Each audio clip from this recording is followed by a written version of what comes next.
Кой ще стане новият световен шампион във Формула 1 е най-интересната тема в света тази седмица, или поне в нашия свят. Огромни благодарности към всички вас за това, че сме заедно. Почти достигнахме до 7000 абоната, така че ако не сте абонирани, го направете. Харесайте видеото, за да спечелим алгоритъма и сега да обсъдим различните сценарии за титлата.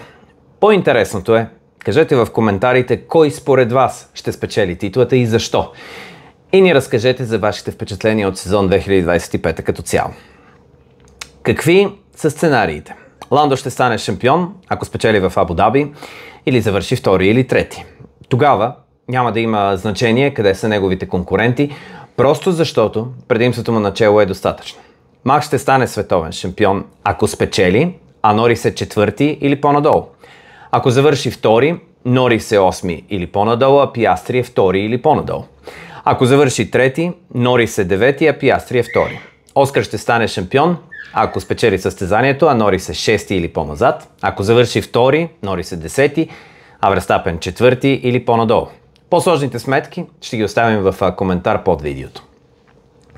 Какви са шансовете? Ако вземем този сезон като отправна точка и резултатите във всяко едно състезание, моят колега Джон Нобъл прави много интересен анализ на видяното до този момент. За да спечели титлата, Оскар Пиастри има само едно състезание, на което да се опре – Гран-при на Нидерландия. При повторение на крайния резултат и точки от това състезание, той ще е шампион в Абу Даби. Макс Верстапен има 4 състезания по тази логика – Канада, Баку, Вегас и Катар. Ако се повтарят резултатите от тези надпревари, той ще е шампион в неделя. Тоест, ако има абсолютно същия развой на събитията в изтъкнатите надпревари и това се повтори сега в Абу Даби като разпределение на точките, Макс ще бъде шампион. По същата логика, когато говорим за Ландо Норис, надпреварите са 18. От 23-те състезания до сега, при повторение на резултата от 18 от тях, Ландо ще е шампион. Това изобразява шансовете по-добре от процентите като че ли. Норис също така има 6 състезания, в които завърши под трета позиция. В 3 от тях той отпадна или бе дисквалифициран, 2 четвърти и 1 седмо място. Какво казва историята? Засегнахме темата и в предишното видео, но нека да изложим фактите. Първо, трибой за титлата имаше 2 пъти в последните 20 години. Нито един от тези случаи не завърши в полза на лидера в подреждането преди последния кръг. Както, между другото, и за втория. Винаги третия печелеше. През 2007 Кими Райконен взе шампионата в Бразилия, след като влезна с дефицит от 7 точки от Хамилтън и 3 от Алонсо. Тогава за победа обаче се даваха 10 точки, 8 за второ място, 6 за трето, 5 за четвърто и така нататък.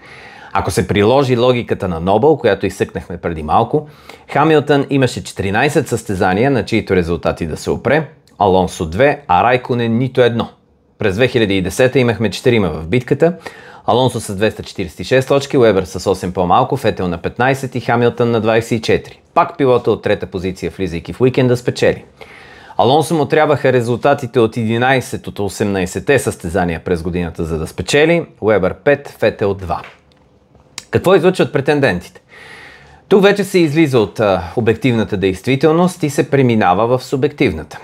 А в нашия канал Зад Волана винаги сме акцентирали на първата. Премина обаче през конференцията на тримата претенденти и все пак да акцентираме на няколко момента от нея. Няма боксови приеми, като пилотите да се гледат страшно един друг и така нататък. Даже напротив, пресконференциите са доста стерилни. И то откакто свят светува. И това не е толкова проблем, честно казано. Той до голяма степен идва не от формата, от сцената или от въпросите, а от това, че пилотите не искат да споделят безкрайно много.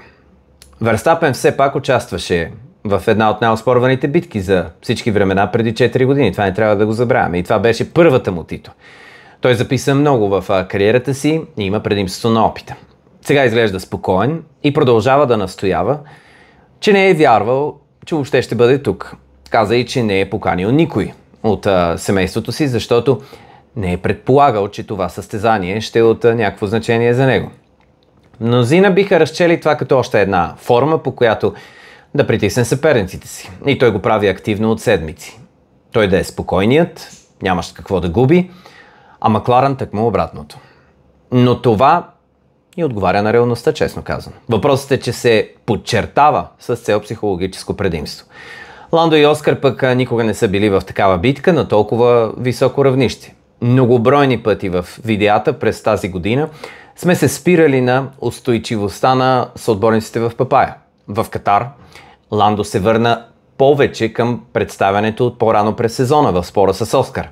А той от своя страна пък беше Пиастри, откакто беше първи в класирането. Сега и влиза в Абу Даби като аутсайдерът и това може да извади най-доброто от него.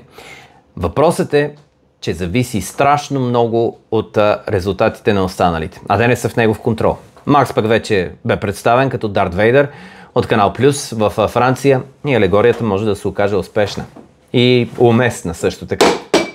Отборните заповеди, докато падат бомби около нас, може би с това се изпариха шансовете на Ландо или на Оскар, на Макс. Предстои да видим, но връщайки се до отборните заповеди, новото е, че Андреа Стела ще обсъжда активно сценариите в състезанието и ако естествено някой може да помогне на другия, ако съответно един от двамата е без шансове, то това звучи безкрайно логично. Да видим изпълнението, разбира се. Норис иска да свали напрежението, казвайки, че животът му няма да се промени, дори Макс да вземе титлата, но това са стандартните презастрахования с живота продължава, какво да правим и така нататък. В тези моменти е много хубаво да се вслушаме в опита. Предишният път цитирахме едно страхотно интервю на Мика Хакинен, шампион от 98 и 99 с Джейк Хъмфри. Абсолютно сигурно е, че всеки изпитва колебания, съмнения и страхове, независимо какво казва и показва пред медиите. И в този ред на мисли и пилотите от Формула 1 са хора.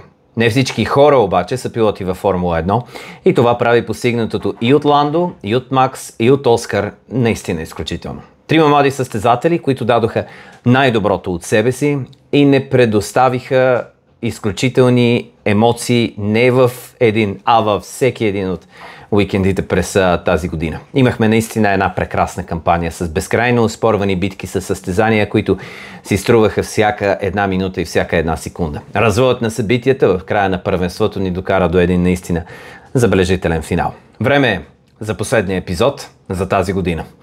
Кажете ни кой е вашият фаворит в коментарите по-долу. Благодарим ви много, че сме заедно. Харесайте това видео, абонирайте се за канала, станете членове на нашата общност за допълнителни видеа в хода на предстоящия уикенд, както и включвания на живо. До скоро!